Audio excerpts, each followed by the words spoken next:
다 지나고 그가 빛을 발하니 쓰러져가는 우리 영혼 주가 붙잡아 주시리. 우린 쉬지 않으리.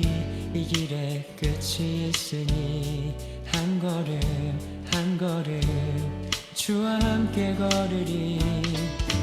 우리의 걸음이 끝나는 그날 매 순간 함께 하시니 우릴 안아주시리.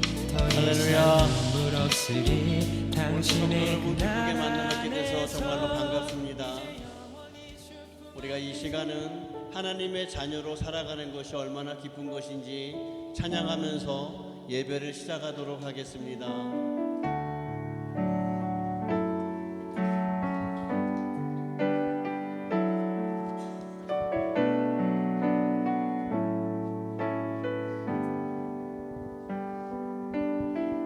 화려하지 않아도 정결하게 사는 삶, 가진 것이 적어도 감사하며 사는 삶, 내게 주신 작은 일 나눠주며 사는 삶, 이것이 나의 삶의 행복이라.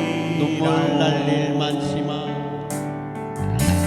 눈물 날 일 많지만 기도할 수 있는 것, 억울한 일 많으나 주를 위해 잡는 것, 비록 짧은 작은 삶 주 뜻대로 사는 것, 이것이 나의 삶의 행복. 이것이 행복.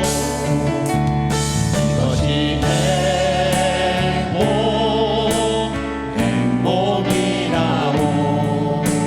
세상은 알 수 없는 하나님 선물.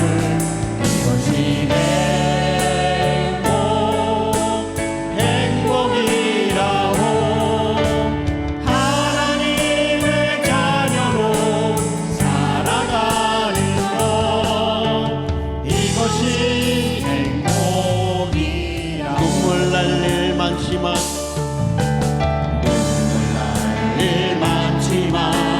기도할 수 있는 것, 억울한 일 많으나 주를 위해 잡는 것, 비록 짧은 작은 삶 주 뜻대로 사는 것, 이것이 나의 삶의 이것이 행복. 이것이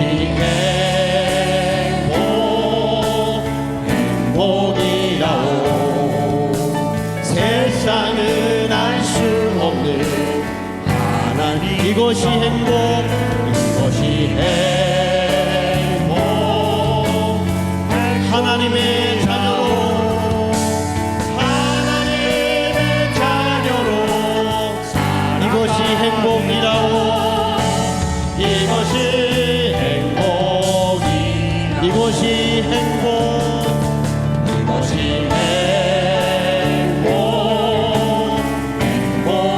행복이라고. 세상은 알 수 없는 하나님 선물. 이것이 행복이. 하나님의 자녀로, 하나님의 자녀로 살아가는 것, 이것이 우리 간절히 소망하면서 부르겠습니다. 이것이 행복. 이것이 행복이라고. 세상은 하나님 선물. 하나님. 이것이 행복. 이것이 행복이라고. 하나님의 자녀로 살아가는 것, 이것이 행복이라고. 여러분에게 이 행복이 늘 떠나지 않기를 간절히 소망합니다. 이 시간 기쁘게 찬양함으로 힘차게 부르겠습니다. 내가 늘 의지하는 예수, 내가 늘 의지하는 예수, 나의 상처 입은 심령을 불쌍하게 여기사 위로하여 주시니 베푸신 나의 좋은 친구. 내가 의지하는 예수, 나의 사모하는 친구, 나의 기도 들으사 응답하여 주시니 베푸신 나의 좋은 친구.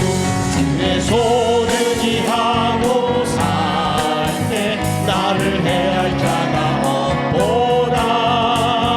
주님 나의 마음을 크게 위로하시니 베푸신 나의 손. 내가 요단강 건너, 내가 요단강 건너 가며 마음이 두려워서 떨 때도 주가 인도하시니 어찌 두려워하랴. 베푸신 나의 좋은 친구. 내가 의지하는 예수, 나의 사모하는 친구, 나의 기도 들으사 응답하여 주시니 베푸신 나의 좋은. 내가 의지하는 예수, 나의 사모하는 친구, 나의 기도 들으사 응답하여 주시니 베푸신 나의 좋은 친구. 이웃 천국에 올라가서 모든 성도들과 다 함께 우리들을 구하신 주를 찬양하리라. 베푸신 나의 좋은 친구.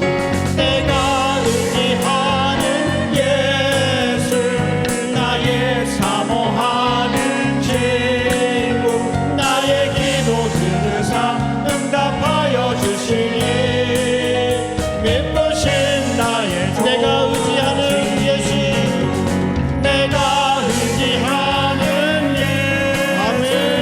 나의 사모하는 친구, 나의 기도 들으사 응답하여 주시니 베푸신 나의. 내가 의지하는 예수, 내가 의지하는 예수, 나의 사모하는 친구, 나의 기도 들으사 응답하여 주시니 베푸신 나의 좋은 친구. 내가 예수 믿고서 죄 사함 받아 나의 모든 것 다 변했네. 지금 내가 가는 길 천국길이요, 주의 피로 내 죄가 씻었네. 나의 모든 것 변하고 그 피로 구속 받았네. 하나님은 나의 구원 되시오니 내게 정죄가 없겠네. 주님 맑은 빛에서 어둠에 치니 나의 모든 것 다 변했네. 지금 내가 주 앞에 온전히 되면 주의 공로를 나의 모든 것 변하고 나의 모든 것 그 피로 구속받았네. 그 피로 구속. 하나님은 나의 구원 되시오니, 하나님은 나의 구원 되시오니 내게 정죄, 내게 성령 임하고, 내게 성령 임하고 그 크신 사랑 나의 맘에 가득 채우. 아멘. 모든 공포 내게서 물리치시니 내 맘 항상. 우리 한 번 더 하겠습니다. 내게 성령 임하고, 내게 성령 임하고 그 크신 사랑 나의 맘에 가득 채우며 모든 공포 내게서 물리치시니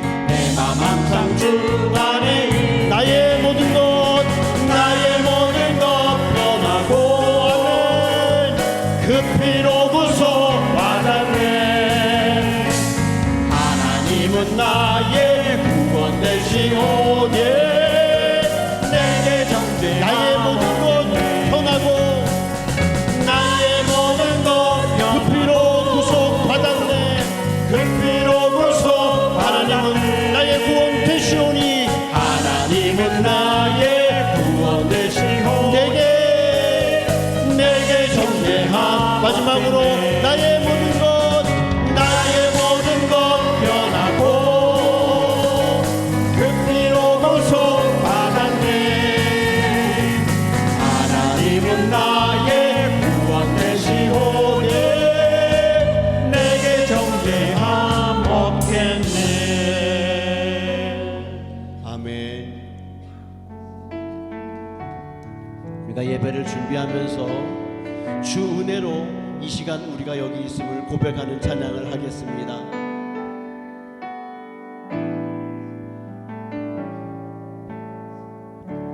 주를 위한 이곳에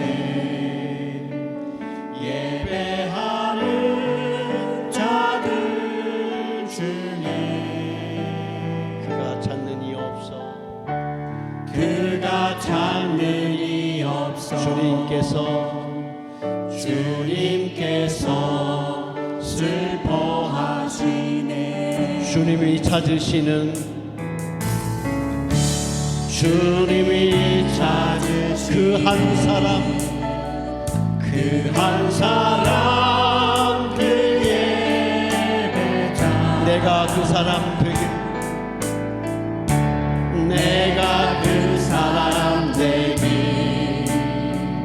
간절히 우리 고백하는 찬양을 드리도록 하겠습니다. 주를 위한 이곳에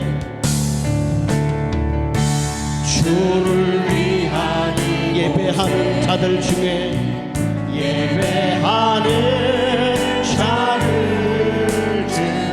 그가 찾는 이 없어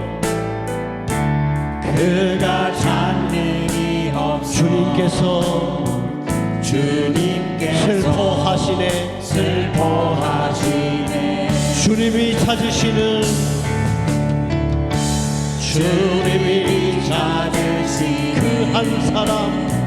그 한 사람 그의 내가 그 사람 되길 간절히 주께 예배하네 주 은혜로 이곳에 서 있네 주님께 엎드려 절하네 그 어느 것도 난 필요 없네 주님만 경배해 주 은혜로 이곳에 서 있네 주님께 엎드려 절하네 그 어느 것도 난 필요 없네 주님만 주 은혜로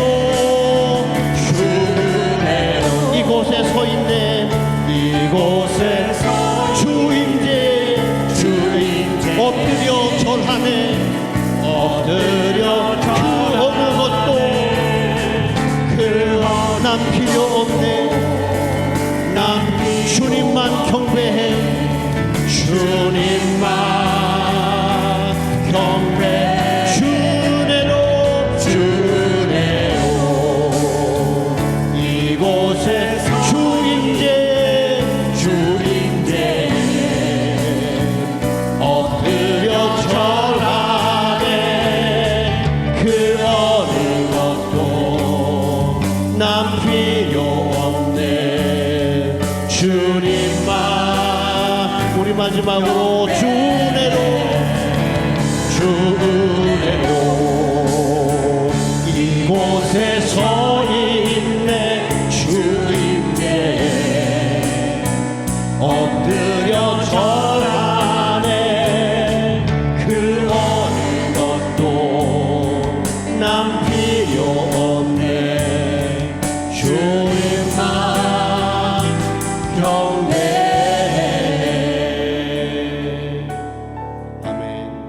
이 시간 다 같이 통성으로 우리 기도하겠습니다. 자비로우신 하나님 아버지, 주님의 은혜로 이 자리에 서 있음을 우리가 고백합니다.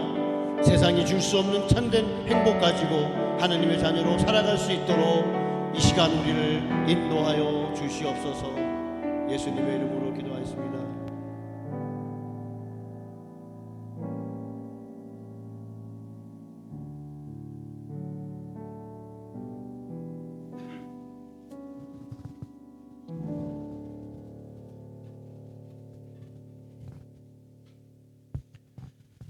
은혜와 사랑이 충만하신 하나님 아버지, 힘들었던 한 해를 보내고 건강하게 새해를 맞게 하심을 진심으로 감사드립니다.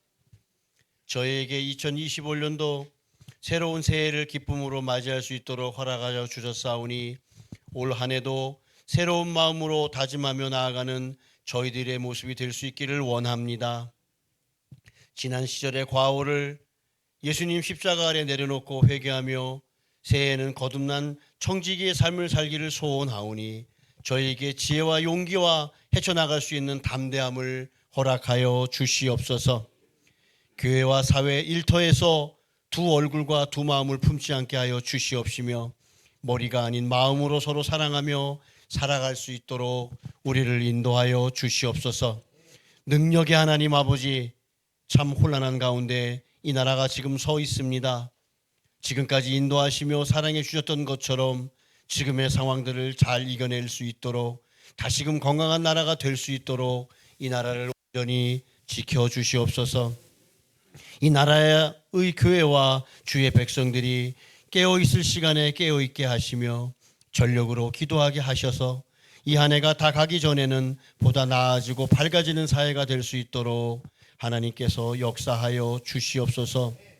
아이들조차 교회를 찾지 않고 이 땅에 교회들이 줄어가며 사람들 마음에서 떠나가고 있지만 하나님 아버지, 저희 교회가 되지 않게 하여 주시옵소서. 성도 간에 세상에 허울로 가려지는 일이 없게 하여 주시옵시며 서로 사랑하며 아끼는 아름다운 교회가 될 수 있도록 인도하여 주시옵소서. 올해 각 기관들이 계획한 많은 사역들 가운데도 아버지 하나님 늘 동행하여 주셔서 형식적으로 치러지는 행사가 아닌 하나님이 진정 기뻐 받으시는 모임과 사역이 될 수 있도록 이 교회에 함께하여 주시옵소서. 새해부터 귀한 말씀입니다. 말씀을 들고 서신 목사님을 장중에 붙들어 주시고 능력에 능력을 더해 주셔서 말씀 한마디라도 땅에 떨어지지 않고 저희들 심령에 내려질 수 있도록 이 시간 인도하여 주시옵소서. 육질의 질병이, 물질의 어려움이, 환난의 근심이 교회와 세상에서 떠나가게 하여 주시옵시고 우리의 일터와 자녀들 위해 하나님 주시는 위로와 평강이 넘쳐나도록 우리 성도님들의 가정을 축복하여 주시옵소서. 예수님의 이름으로 기도하였사옵나이다.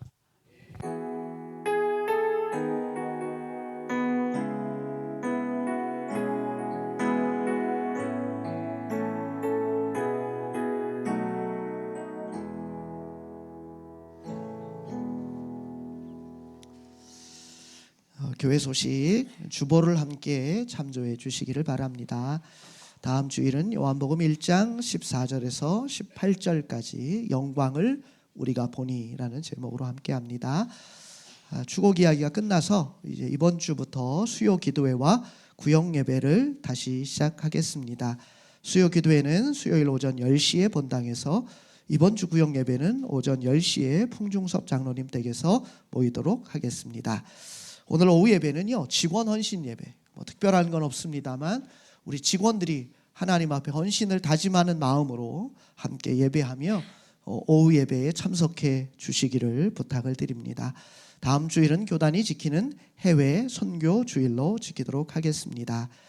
3주차 성경 통독을 위한 성경 퀴즈에 참여해 주시기를 부탁을 드립니다. 우리 성도들의 호응이 상당히 좋습니다. 지금처럼 빠지지 않고 열심히 해주시길 바라고요. 여러분 보시면 기간 제1주차, 2주차, 3주차 이렇게 주차가 나갑니다. 여러분 그 주차를 잘 보시고 빠짐없이 잘 제출해 주시길 바라고요. 그 밑에 요절이 뭐냐고 자꾸 질문을 하십니다. 여러분들께서 성경 퀴즈를 푸시고 성경을 읽으시면서 마음에 와닿는 구절이 있으시면 거기다 요절란에 적어주시면 됩니다. 구절을 다 적을 필요는 없고요.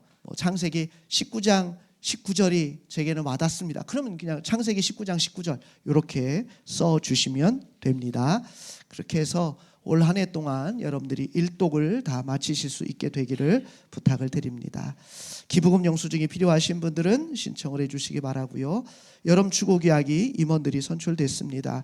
거기에 적힌 학생들이 이제 여름 추곡이야기를 준비할 텐데 지혜롭게 잘 준비할 수 있도록 기도해 주시기 바라고요. 구역별 전화번호부가 나왔습니다. 혹시 저도 인간인지라 번호가 틀릴 수도 있습니다. 왜 목사님 내 것만 틀렸어 그러지 마시고요. 하다 보면 틀릴 수 있습니다. 그러니까 이해해 주시길 바라고요. 또 제가 좀 더 선명하게 해드리고 싶었는데 제가 가지고 있는 프린터가 그 이상의 선명도가 나오질 않네요. 너무나 죄송하게 생각을 합니다. 여러분 그래도 참고해 주시기를 부탁을 드립니다. 다음 주일 예배 후에 예배부 모임을 갖도록 하겠습니다. 제가 감기에 걸려서 좀 회복되기를 기도했는데 많이 회복이 되긴 했습니다만 완전치 못한 모습으로 여러분들께 예배하게 돼서 송구하게 생각합니다. 근데 또 어떤 분은 제가 감기에 걸려서 소리를 안 지르니까 잔잔하고 좋다고 말씀하시는 분도 계시더라고요. 네.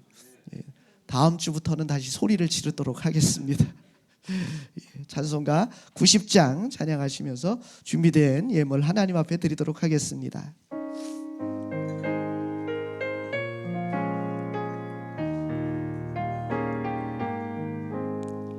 주 예수 내가 알기 전 날 먼저 사랑했네. 그 크신 사랑 나타 영원 거듭났네.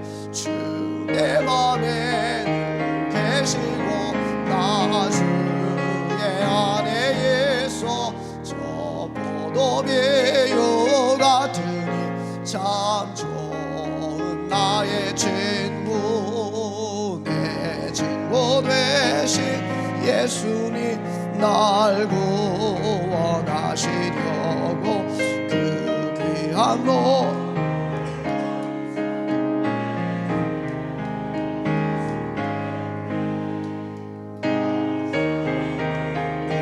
믿으며 그 손을 의지하고 내 몸과 마음을 바쳐서 끝까지 충성하리.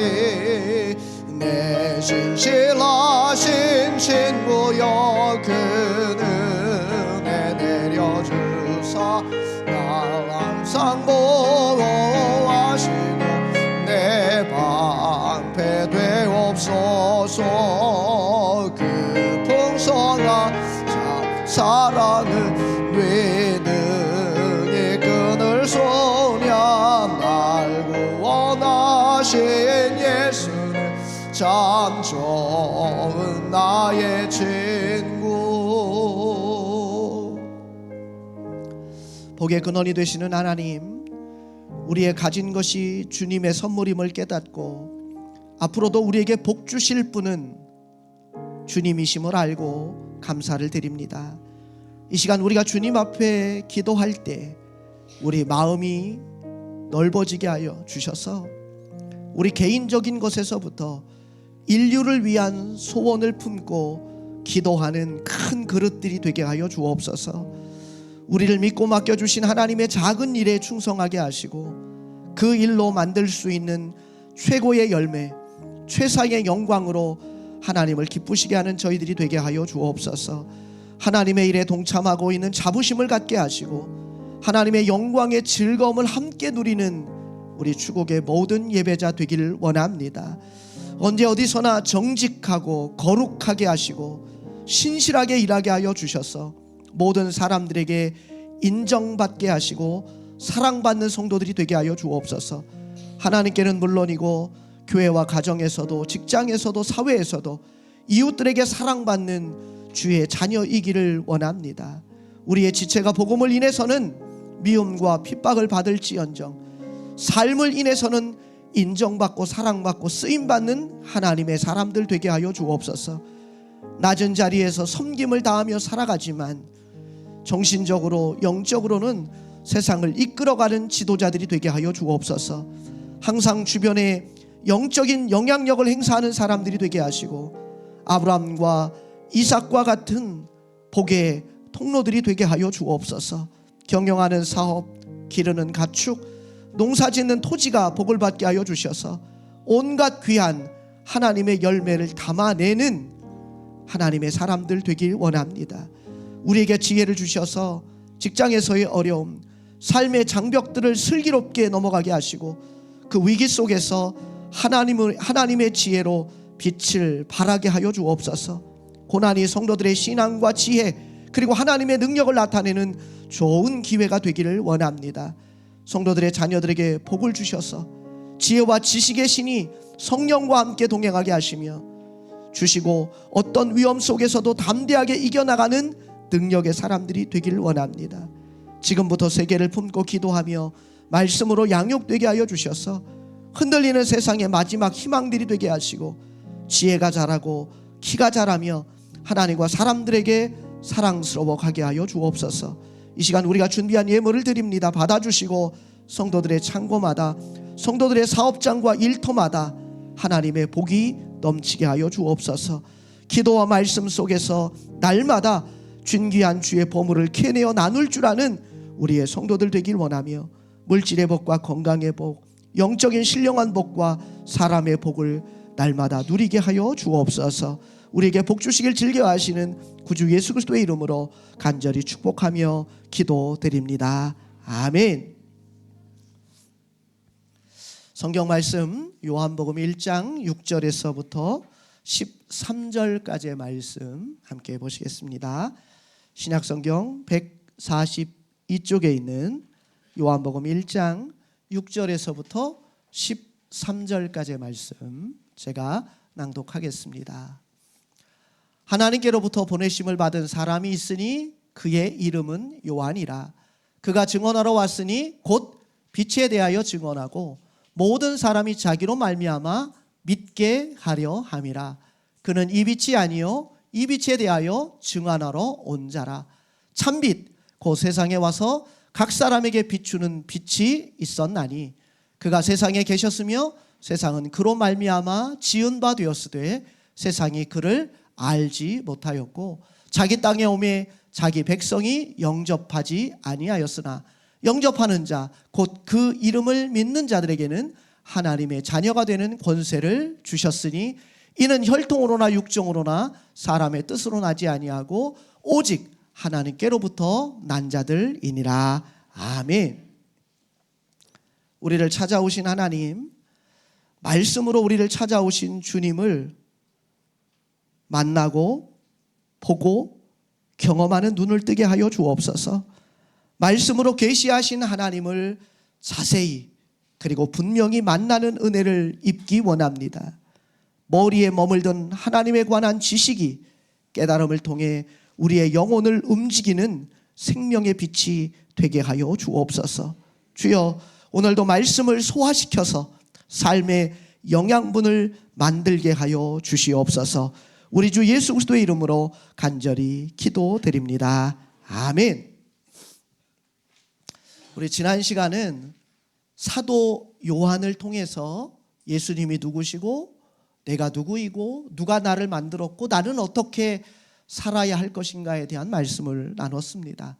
오늘은 같은 이름이지만 다른 사람인 세례 요한을 통해서 예수님은 누구고 우리는 어떤 존재며 무엇을 하고 살아가야 할지에 대한 말씀을 살펴보도록 하겠습니다. 먼저 6절 말씀 보시면 하나님께로부터 보내심을 받은 사람이 있으니 그의 이름은 요한이라. 요한이라는 이름의 뜻은요, 하나님의 은혜로 받은 선물이라는 뜻입니다. 여호와께 사랑받는 사람, 이런 의미가 있습니다. 이 세례 요한은 제사장이었던 사가랴와 엘리사벳, 이 부모 밑에서 태어난 아들이지요. 예수님보다 약 6개월 먼저 태어났고 그는 제사장 가문에서 태어났지만 제사장의 역할보다는 광야에서 낙타의 털옷을 입고 메뚜기와 석청을 먹으며 사람들에게 하나님의 메시지를 전하는 메신저로서의 삶을 살았던 사람입니다. 오늘 말씀을 보시면 알겠지만 요한은 하나님께로부터 보내심을 받은 사람이다, 이렇게 이야기합니다. 저 보내심을 받았다라고 하는 단어가 아포스텔로라고 합니다. 목적이나 어떤 사명이 있어서 그 일을 이루도록 보내는 거죠. 성경에 보내다라고 하는 단어들이 또 몇 개 있는데 그 중에 하나가 베들레헴으로 보냈다, 펜포라고 합니다. 저건 사람이나 물건을 어떤 장소로 이동시키는 것을 의미합니다. 그런데 오늘 우리가 보는 것처럼 세례 요한은 하나님께로부터 보내심을 받았다, 이렇게 이야기합니다. 자, 우리가 여기서 저 말씀 속에서 기억해야 될 게 있어요. 그게 뭐냐면 예수님께서는 하나님과 정다운 관계 속에서 존재하는 하나님이셨지만 우리는 하나님이 만들어서 이 땅에 보낸 피조물이라고 하는 거예요. 우리는 하나님의 형상대로 창조됐지만 하나님이 아니에요. 하나님이 만들어서 이 땅에 보낸 피조물이에요. 사람들이 자꾸 이걸 착각합니다. 만물 중에 내가 가장 지혜롭다, 만물 중에 내가 가장 가치 있다, 만물 중에 내가 제일 똑똑하다, 그래서 내가 신이 될 수 있다, 하나님이 될 수 있다, 이런 착각들을 하는 거죠. 그게 바로 창세기에서부터 우리가 계속 들어왔던 이야기예요. 사람들은 하나님 같이 되려고 하는 거죠. 그러나 성경은 분명히 이야기합니다. 우리가 가치 있는 것은요, 하나님이 나를 보내신 가치를 깨닫기 때문에 가치 있는 거예요. 인간이 지혜로운 건 하나님이 나를 보내신 목적을 깨닫기 때문에 지혜로운 것이지, 도구를 사용할 줄 알고 다른 짐승들보다 내가 우월하기 때문에 지혜로운 게 아니라는 거예요. 우리는 하나님이 만드셨고 하나님이 목적이 있어서 이 땅에 보내셨다, 이걸 깨닫는 겁니다.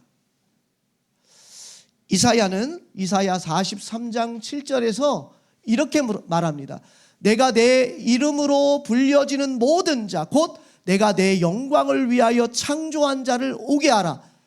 그를 내가 지었고 그를 내가 만들었느니라. 하나님이 말씀하시는 거예요.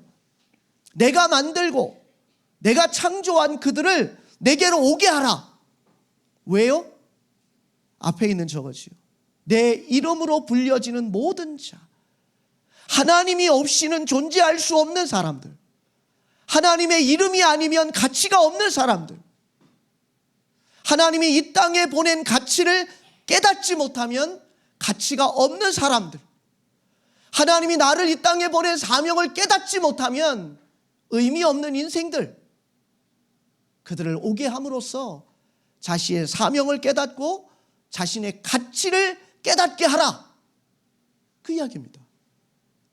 두 번째가 뭡니까? 내가 내 영광을 위하여 창조했다. 저기서 말하는 영광이라는 건 하나님의 본질을 드러내는 겁니다. 우리가 이 땅을 살아가면서 해야 될 가장 중요한 일이 뭐냐? 하나님의 본질. 쉽게 얘기하면 하나님은 사랑이시라. 하나님의 본질은 사랑입니다. 그러니까 우리가 그 사랑을 드러내고 살아야 돼요. 하나님은 거룩이십니다.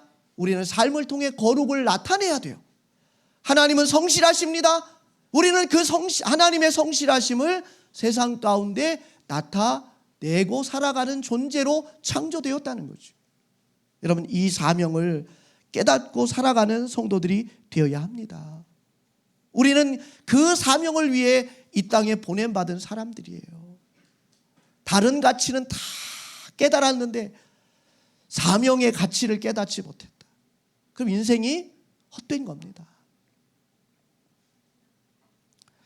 그런 의미에서 사람들이 여러분에게 왜 사냐고 묻는다면 재밌어서 삽니다. 즐거워서 삽니다. 뭔가 이룰 목적이 있어서 삽니다.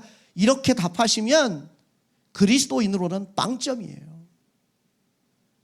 그리스도인에게 왜 사십니까? 묻는다면 하나님이 나를 이 땅에 보내신 사명이 있어서 그 사명을 완수하기 위해 저는 삽니다. 25년 여러분 주님 앞에 서기 전까지 여러분의 사명이 더 분명해지는 삶이 되시길 바라고요. 25년 그 사명을 위해서 열심히 달려가는 우리 추곡의 모든 예배자가 되시기를 바랍니다. 세례 요한은 7절에서 자기의 두 가지의 사명을 이야기합니다. 그가 증언하러 왔으니 곧 빛에 대하여 증언하고 모든 사람이 자기로 말미암아 믿게 하려 함이라. 세례 요한이 이 땅에 존재했던 두 가지의 이유, 예수가 하나님이시고 예수가 참 빛이라고 하는 것을 증언하기 위해 존재했다는 거예요. 제사장으로 살면 먹을 걱정, 입을 걱정, 취업할 걱정 안 해도 돼요. 더위, 추위 그렇게 시달리지 않아도 돼요. 그런데 세례 요한을 가르쳐서 성경은 이렇게 말합니다. 광야에 외치는 자의 소리가 있어 가로되 회개하라 천국이 가까웠다. 그는 예수를 이 땅에 전하려고 하는 그 증언의 증인된 삶을 위해서 제사장의 모든 권위와 모든 화려함과 모든 특혜를 다 내려놓고 사람도 견디기 힘든 그 광야에 가서 오로지 예수만을 증언했다는 거죠. 여러분, 저 증언하러 왔다라고 하는 단어가 헬라어로 마르티리아라고 합니다. 근데 저 마르티리아의 명사가 뭐냐면 순교하다예요. 순교하다. 다시 말해 증언으로 살아가려고 하면 죽을 각오해야 돼요. 순교의 각오를 해야 돼요. 예수 믿으면서 살려고 하는 사람은 죽게 되어 있습니다. 그러나 죽고자 하는 자는 반드시 살 것이라고 하는 이 하나님의 역설적인 말씀을 기억하셔야 돼요. 우리는 예수가 하나님이시며 예수가 참빛이라는 것을 증언하기 위해 죽음을 각오해야 합니다. 살기 위해 증언하는 것이 아니라 죽을 것을 각오하고 예수를 증언하는 믿음의 사람들이 되셔야 돼요. 사도 바울이 사도행전 21장에서 이렇게 말합니다. 바울이 대답하되 여러분 어찌하여 울어 내 마음을 상하게 하십니까? 나는 주 예수의 이름을 위하여 결박당할 뿐 아니라 예루살렘에서 죽을 것도 각오하였습니다. 여러분은 어떠십니까? 결박쯤은 당하실 만 하시겠어요? 예수를 위해 결박당하는 것쯤은 참아내실 수 있겠습니까? 우린 거기서 멈추면 안 돼요. 결박을 당할 뿐 아니라 죽을 것도 각오하는 순교적 정신을 가지고 예수가 하나님이시며 예수가 우리의 구원자 되심을 증언할 수 있어야 돼요. 부끄러워서요. 거절당할까 봐요. 내가 말했는데 사람들이 안 들으면 어떡해요? 여러분, 그런 정신을 가지고 증인된 삶을 살아갈 수 없다라고 하는 것. 우리는 진정 죽음의 각오가 되어 있어야 합니다. 사도행전 25장 11절에서도 사도 바울은 이렇게 말합니다. 내가 만일 불의를 행하여 무슨 죽을 죄를 지었으면 죽기를 사양하지 않겠습니다. 내가 예수를 구원자라고 전하는 것이 죽을 일이라면 나는 죽겠습니다. 오늘 우리의 각오가 그래야 돼요. 두 번째, 세례 요한의 사명이 뭐예요? 자기로 말미암아 사람들을 믿게 하려 함이라. 믿게 하려 함이라. 8절을 보시면 그는 이 빛이 아니요 이 빛에 대하여 증언하러 온 자라. 여러분, 목이 터져라 외치면서 자기가 영웅이 되기보다는 예수님이 영웅이 되기를 기대했던 사람. 요한복음 3장에 나와 있는 이 요한의 이야기를 들으면 가슴이 정말 뭉클해요. 세례 요한이 이렇게 말합니다. 그는 흥하여야 하겠고 나는 쇠하여야 하리라. 예수는 점점 흥왕에 가야 하겠고 나는 점점 쇠에 가야 한다. 어떤 인생이 이렇게 살아갑니까? 예수를 힘입어서 내가 날마다 흥왕하는 인생이 되고 싶지, 어느 인생이 예수는 흥하고 나는 쇠해야 합니다 라고 말할 수 있는 사람이 누가 있겠어요? 근데 세례 요한은 그렇게 말했다는 거지. 왜냐하면 자신이 이 땅에 온 목적이 자신을 통해 사람들이 예수를 믿는 것, 그래서 구원받는 것, 그것이 목적이기 때문이에요. 내가 영웅되고 내가 잘되고 편안하고 부자되고 이게 목적이 아니라는 거예요.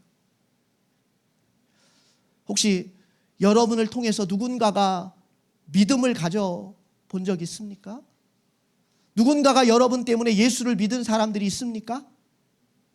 여러분 잘하신 겁니다. 그러나 내 인생 한평생을 살아가면서 나로 인해서 누군가가 믿음을 갖지 못했다면, 누군가가 믿는 사람이 단 한 사람도 없다면 우리의 인생은 헛산 거예요. 모르겠습니다. 여러분이 수십억짜리 빌딩을 가지고 있고 건물을 가지고 있고 땅을 가지고 있다 할지라도 하나님 앞에서는 천하보다 귀한 한 영혼을 얻지 못했다면 여러분 인생은 하나님 앞에 0점입니다. 0점. 오늘 세례 요한의 고백처럼 나는 목숨을 걸고 예수를 증언하는 사람이요, 나로 말미암아 누군가가 믿고 구원을 받을 수 있다면 나는 그 길을 가겠습니다. 오늘 이 예배를 통해서 여러분이 그런 결단을 하실 수 있기를 바랍니다. 세례 요한이 이렇게 목숨을 걸고 증언하는 예수, 그는 누구일까요? 자, 여러분 오늘 말씀에 보면 9절에 이렇게 말합니다. 참빛, 그 세상에 와서 각 사람에게 비추는 빛이 있었다. 참빛. 번역을 저렇게 해놓으니까 뭐 참빛도 있고 가짜빛도 있고 이런 것처럼 들리는데, 저 참이라고 하는 단어는 거짓의 반대말이 아니고 원래 빛, 원형 이런 겁니다. 예를 들어 볼게요. 여러분 어젯밤에 별을 보셨나요? 어젯밤에 별을 보셨어요? 예, 대단하시네요. 여러분 애들은 별을 볼 여유가 있는데 나이 드신 여러분들은 하늘의 별을 쳐다볼 여유가 없으시죠? 예, 오늘 가셔서 창문 열고 한번 별을 보시기 바랍니다. 여러분 그 별은 빛을 내는 광채가 아닙니다. 태양에서 반사되어진, 태양에서 비추어진 빛을 반사하는 거예요. 그거 알고 계십니까? 여러분이 오늘 밤에 쳐다볼 그 별, 우리로부터 몇 광년 떨어져 있는지 모르지만 빛의 속도로 몇백 광년 떨어진 곳에서 빛나는 별은요, 이미 몇백 광년 전에 같은 빛이 오는 거예요. 지금 비추는 게 아니고.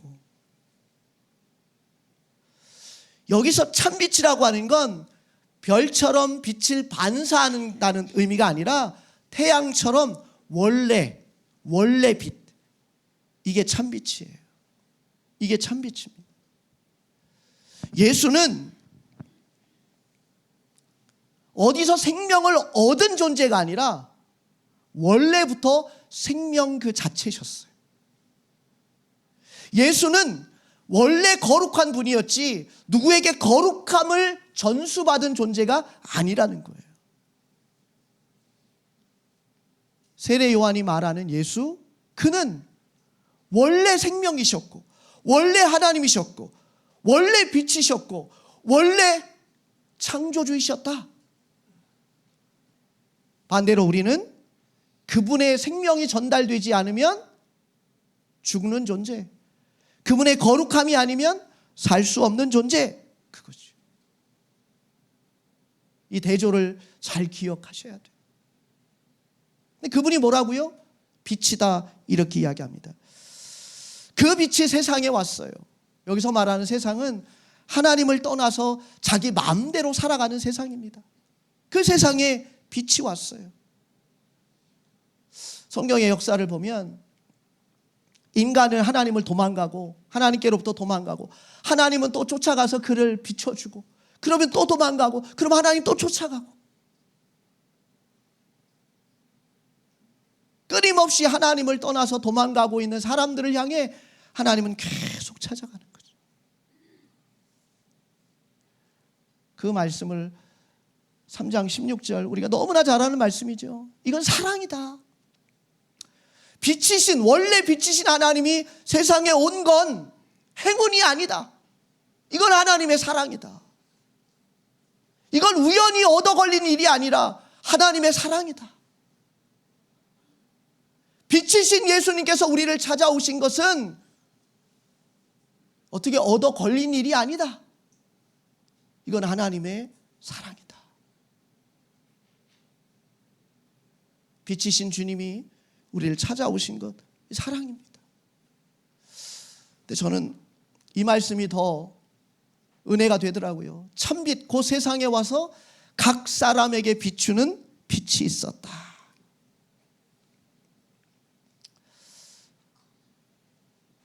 무슨 병이든지 고치는 의사가 다음 주일날 우리 교회에 와서 의료 봉사를 합니다. 여러분 이렇게 광고하면 무슨 병이든 다 고치는 의사가 사실은 아니에요. 예화로 드는 겁니다. 다음 주에 무슨 병이든 고친다니까 뭐 이렇게 얘기하시면 안 돼요. 예를 들면 무슨 병이든 고치는 의사가 우리 교회에 왔다. 그럼 여러분 이 교회가 다음 주에 어떻게 될까요?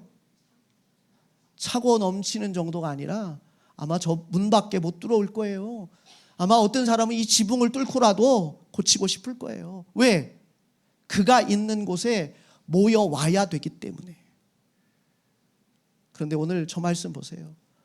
참빛 그 세상에 와서 각 사람에게 비추는 이건 이런 의미입니다. 빛이 왔으니까 너희들 빛의 혜택을 보고 싶어? 그럼 이리로 와. 이런 의미가 아니고 빛이 필요한 사람들에게 예수님께서 다 찾아가시는 거예요. 빛이 필요한 모든 곳에 오라가 아니라 내가 가겠다. 내가 찾아간다. 너희들이 필요로 하는 곳이라면 나는 어디든지 간다. 그 성경 말씀에 보면 마태복음 15장을 보면 예수님께서 이방인 지역에 가셔서요 수로보니게 여인을 고쳐주셔요. 마태복음 16장에 보면 가이사랴 빌립보 지방에 가셔서도 복음을 전하세요. 마가복음 5장에 보면 데가볼리라고 하는 지역에 가셔서 군대 귀신 들린 자를 고쳐주세요. 요한복음 4장에 보면 유대인이 지나가지 않는 사마리아 땅에 가서 그 사마리아 여인을 고쳐줍니다. 남편이 5명이나 바뀐 그 여인을 찾아가서 그에게 영원히 목마르지 않는 샘물을 되어주십니다. 고린도전서 5장 15장 8절에서 사도 바울은 이렇게 말합니다. 맨 나중에 만삭되지 못하여 난 자 같은 내게도 보이셨다. 빛으로 찾아오신 거지. 능력의 종이 왔으니까 여기로 모여라 이게 아니라 여러분들의 삶의 현장에 필요한 그곳에 주님은 친히 찾아가셔서 여러분의 참빛이 되어 주시고자 하십니다. 이 얼마나 감사한 일이에요. 우리가 입은 이 사랑은요 말로 다 할 수 없습니다. 그는 세상에 계셨습니다. 그는 세상에 존재하셨어요.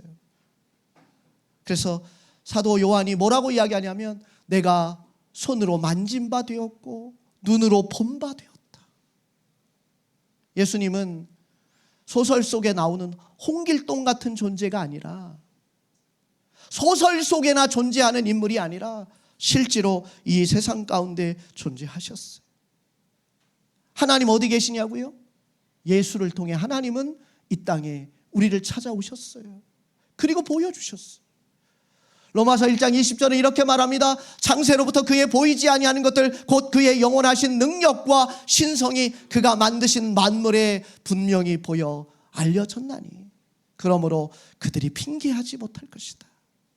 하나님은 우리에게 보여지고 있습니다. 하나님이요, 1초만 일 안 하시면 어떻게 될 것 같아요? 큰일 납니다.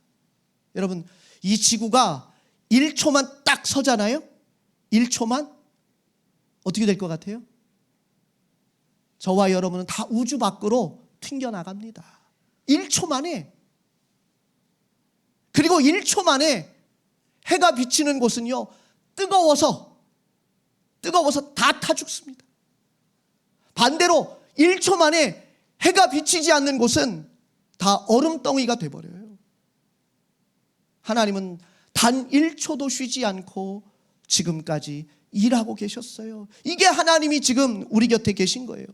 그것도 부족해서 하나님이 인간의 몸을 입고 우리를 찾아오신 거예요. 그리고 우리를 만나 주신 거예요. 우리에게 하나님을 보여주고 계신 겁니다. 중요한 건 이렇게 하나님이 우리를 찾아오셨는데 사람들의 반응은 어땠을까요? 여러분, 성경은 이렇게 말합니다. 10절, 그가 세상에 계셨으며 세상은 그로 말미암아 지은 바 되었으되 세상이 그를 알지 못했다. 알지 못했다는 건 겉만 알고 속은 몰랐다, 이런 뜻이에요. 겉으로는 아는데 속으로는 몰랐다. 예수가 이 땅에 계신 걸 다 알아요. 근데 그분이 진짜 오신 목적은 애써 외면하고 모른 척 하는 거죠. 갈라디아서 3장 1절에서 바울은 이렇게 말합니다. 어리석도다 갈라디아 사람들아, 예수 그리스도께서 십자가에 못 박히신 것이 너희 눈앞에 밝히 보이거늘 누가 너희를 꾀더냐. 여러분, 사람의 욕심이 하나님을 못 보게 해요. 아니, 안 보게 만들어요. 왜? 하나님 보면 귀찮으니까. 하나님을 보면 죄를 지을 수가 없으니까 안 본 척하는 거죠. 못 본 척하는 거죠. 왜? 죄를 가리워야 하니까.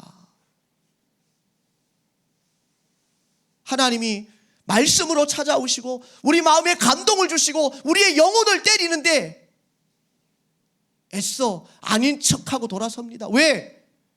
그 말씀 들으면 달리 살아야 되거든요. 변화되어야 하거든요. 지금하고는 전혀 다른 사람이 되어야 하니까 모른 척합니다. 안 들리는 척합니다. 귀머거리는 척합니다. 눈먼 척합니다. 그게 바로 세상이 하나님을 알지 못했다는 거예요.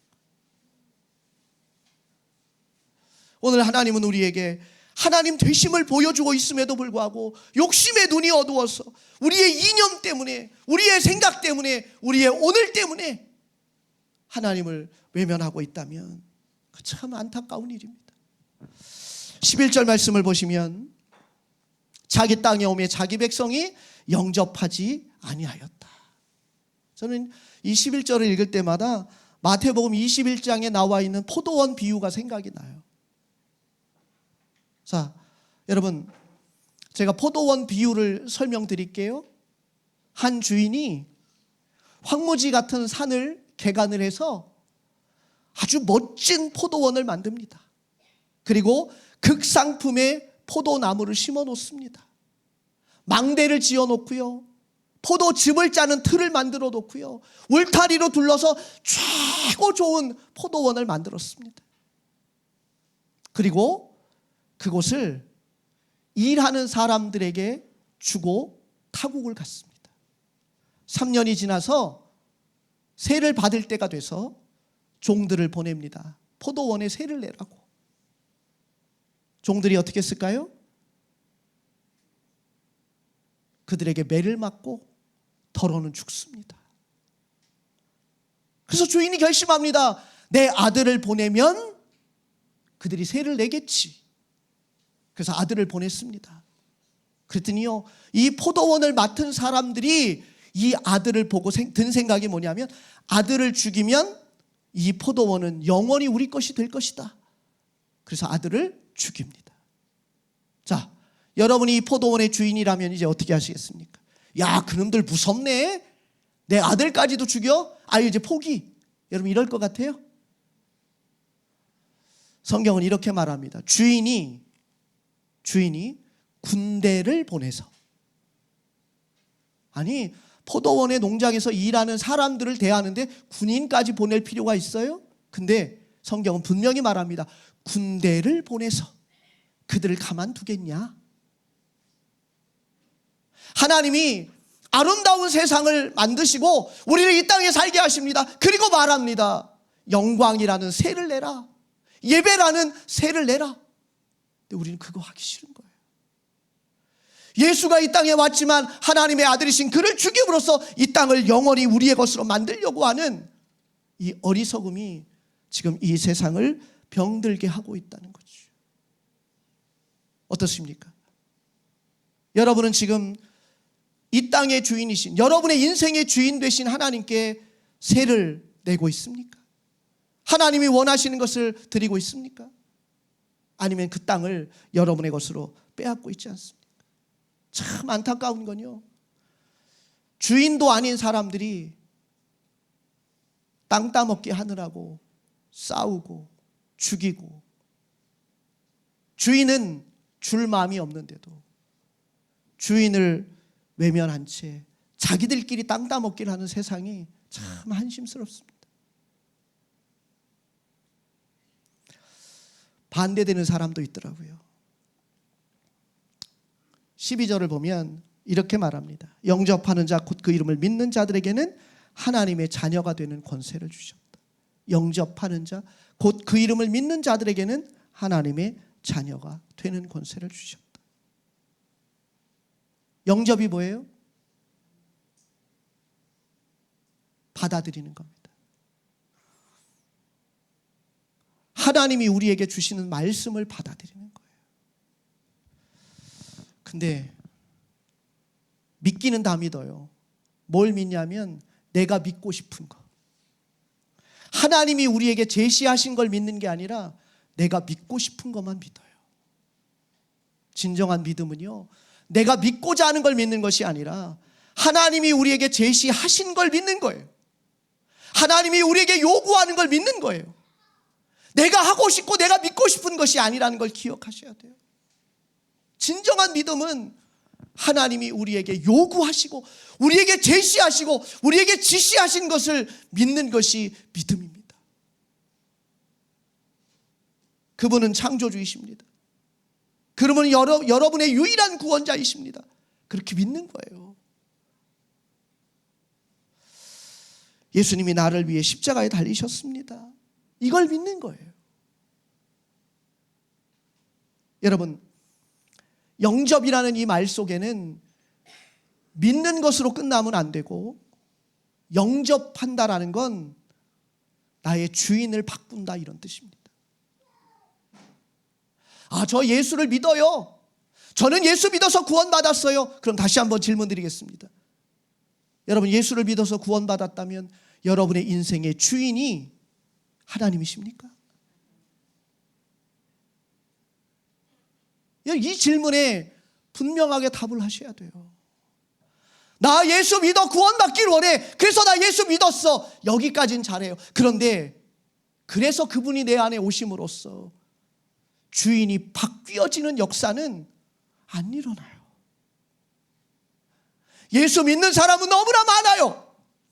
구원받고자 예수를 찾는 사람은 너무나 많아요. 그런데 그 예수를 영접함으로써 내 안에 주인이 바뀌었다라고 고백하는 사람은 많지 않아요. 너무 안타까워.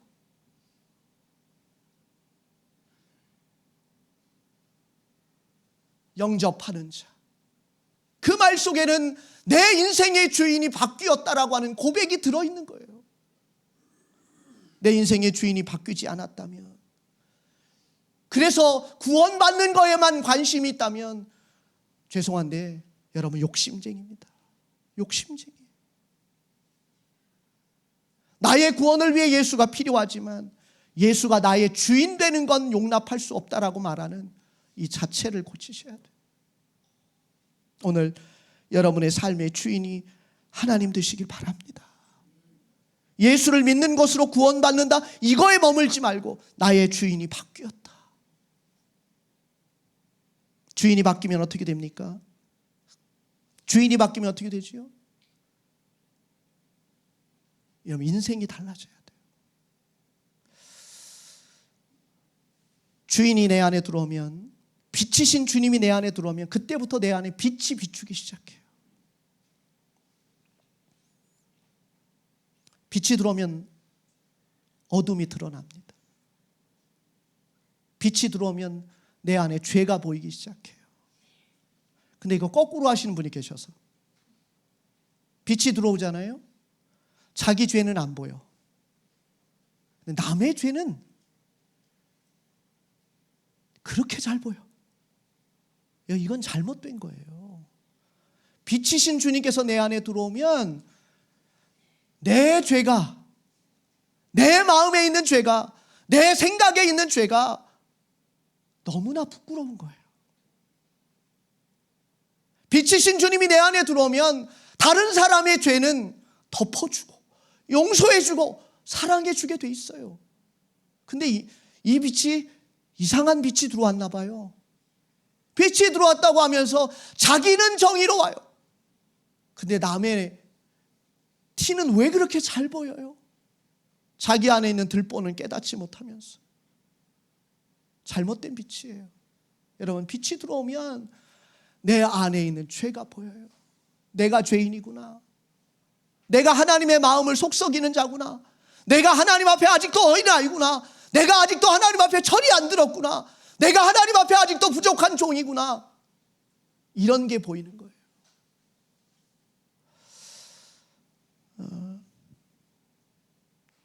여러분, 이런 제안을 좀 드리고 싶습니다.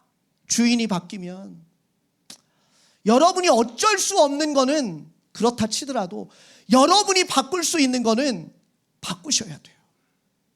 예를 들어 볼까요? 여러분, 기분 나쁜 일이 생기면 기분이 나쁘고 좋은 걸 여러분이 결정할 수 있던가요? 안 되지요. 여러분, 기분은 내가 어떻게 할 수가 없어요. 나쁜 걸 보면 기분이 나빠요. 뭐 어떤 일을 당하면 섭섭해져요. 이 기분은 어쩔 수가 없어요. 근데 여러분, 기분이 나쁘다고 얼굴에 인상 쓰고 소리 지르는 건 여러분이 할 수 있어요, 없어요? 있어요. 그건 바꿀 수 있어요. 다시 말하면 기분은 어쩔 수 없을지라도 기분이 여러분의 태도를 결정하고 여러분의 행위를 결정하고 여러분의 표정을 결정하는 건 여러분이 할 수 있어요.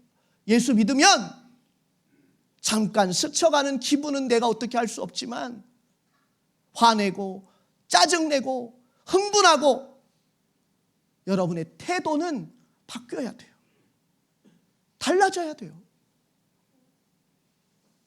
예수 믿고도 여전히 옛사람 같은 그런 생각을 갖고 있다면 여러분 다시 한번 생각해 보셔야 합니다. 빛이신 주님이 여러분 안에 들어가서 여러분의 모든 것들을 보기 시작합니다. 변화를 가져오십시오. 그리고 주님과 함께 날마다 말씀의 깊은 만남의 세계를 들어가셔야 돼요. 이번 추곡 이야기를 하면서 제가 감기에 걸려서 참 많이 힘들었어요. 많이 못 챙겨줬고 말이 잘 안 나오니까 뭘 해주고 싶은데 해줄 수가 없었어요.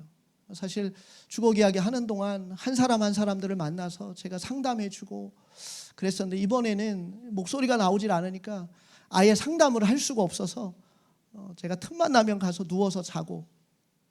근데 큐티는 해야 되겠다. 말씀은 내가 증거해야 되겠다. 내가 목사니까. 그래서 사실 많이 힘들었지만 추곡 이야기 하는 동안 저녁마다 저는 1시간 하고 싶었는데 하다 보면 2시간 하더라고요. 매일 저녁 2시간씩 우리 학생들과 함께 요한 1서를 집회를 했어요. 근데 요한 1서의 내용이 그거예요. 하나님과 사귐을 갖자. 언제부터인지 모르겠는데 아침에 제가 교회를 올라오면 제 서재에 불이 켜져 있어요. 문 열고 들어갔더니 첫날은 2사람이 앉아서 큐티를 하고 있더라고요. 그 다음날 문 열고 들어갔더니 늘었어요. 3사람이 앉아서 큐티를 하고 있더라고요. 또 그 다음날 가서 문을 열고 들어가 봤더니 4사람, 6사람, 7사람 큐티하는 친구들이 점점 늘어나는 거예요. 왜냐하면 말씀을 들으면서 큐티를 하니까 하나님을 만나는 즐거움이 너무 큰 거예요. 그 추운 아침에 난방도 제대로 되지 않는 그 서재에 모여서 손을 호호 불면서 1시간씩 성경을 묵상하고 큐티를 하는 거예요. 자, 얼마나 이쁘든지 하나님을 만나는 그 즐거움. 그러면서 그들이 하는 이야기가 여기서 끝나고 돌아가서도 매일 이 하나님을 만나는 즐거움을 놓치지 않았으면 좋겠습니다. 기도해 주세요. 여러분, 빛이 들어오면 하나님을 만나는 즐거움이 있는 거예요. 하나님을 알아가는 즐거움이 있는 거예요. 날마다 하나님을 예배하는 즐거움이 있는 거예요. 찬송하시면서 눈물 흘려보신 적이 언제십니까? 예배하시면서 여러분의 마음이 뜨거워 본 적이 언제이십니까? 기도하면서 여러분의 심령이 타오르던 때가 언제인가요? 여러분, 이런 하나님과의 만남을 잃어버리셨다면 여러분의 신앙은 지금 병든 겁니다. 아무리 축복교회를 다니고 있고 여러분이 예배의 자리에 와 있다 할지라도 여러분의 신앙은 병든 겁니다. 빛이신 주님이 여러분 안에 들어가면 날마다 주님을 만나고 싶은 생각에 모든 일정이 다 그분을 만나는 거에 맞춰져 있게 됩니다. 오늘 25년 여러분, 이 빛이신 주님이 여러분 안에 들어가서 주님을 만나고 주님으로 인하여 날마다 새로워지는 은혜가 있길 바랍니다. 말씀 속에 있는 새로운 보석을, 영적인 은혜 속에 있는 하나님의 보화를 날마다 캐내서 여러분의 것으로 만드시는 즐거움을 누리시는 우리 모든 예배자가 되시기를 바랍니다. 오늘 요한복음 1장 6절에서 13절까지 말씀, 빛으로 찾아오신 주님을 믿고 주인을 바꾸시고 그 빛과 함께 교제하는 여러분이 되십시오. 이 말씀 꼭 기억하시고 한 주간도 승리하는 여러분 되시기를 주님의 이름으로 축복합니다.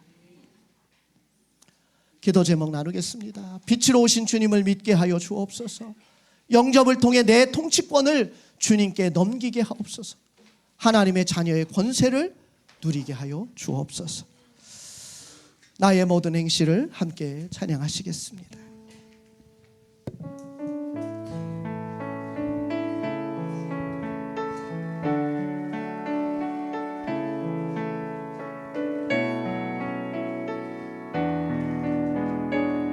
나의 모든 행실을, 나의 모든 행실을 주여 기억하시고 바른 길로 인도하소서.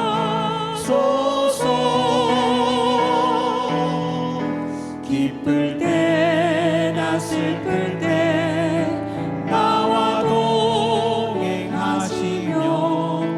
밤낮으로 인도하소서. 내 모든 형편을 다 기억하시고 늘 나와 동행하옵소서. 나의 생명 주 앞에 남김없이 드리니 주여 나를 비켜주소서. 나의 모든 실수를 나의 모든 실수를 주여 용서하시고 용서하시고 바른 길로 인도하소서. 주의 크신 사랑과 크신 사랑과 하늘나라 영광을 나도 전파하게 하소서. 내 모든 형편을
함께 결단하며 기도하길 원합니다. 주님, 나의 모든 행실을 주여 우리가 주님을 위해 살아가길 기억하시고 원합니다.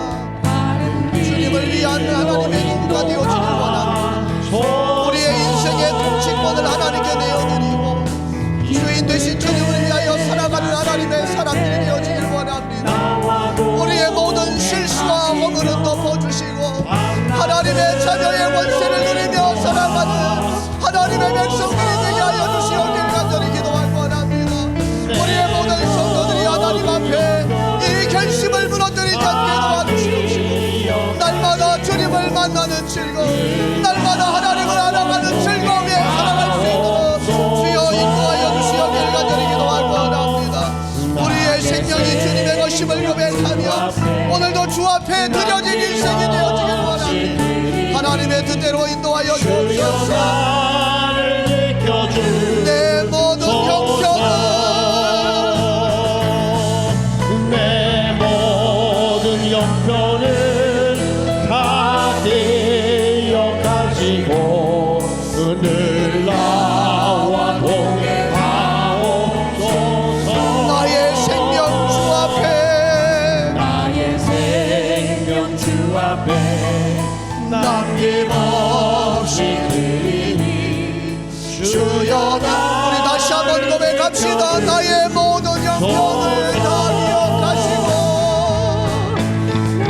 모든 형편을 다 기억하시고 늘 나와 동행하옵소서. 나의 생명 주 앞에 나의 생명 주 앞에 남김없이 드리니 주여 나를 지켜주소서. 아멘. 여호와는 내게 복을 주시고 너를 지키시기를 원하며 여호와는 그의 얼굴을 내게 비추사 은혜 베푸시기를 원하며 여호와는 그 얼굴을 내게로 향하여 드사 평강 주시기를 원하노라. 주 예수 그리스도의 십자가의 은혜와 하나님 아버지의 끝없는 사랑하심과 성령의 교통하심이 생명으로 생명의 빛으로 오신 주님을 믿고 주인으로 영접해서 하나님의 자녀로 살기 원하는 이 모든 예배자 위에 이제로부터 영원까지 함께 계시옵기를 간절히 축원하옵나이다. 아멘.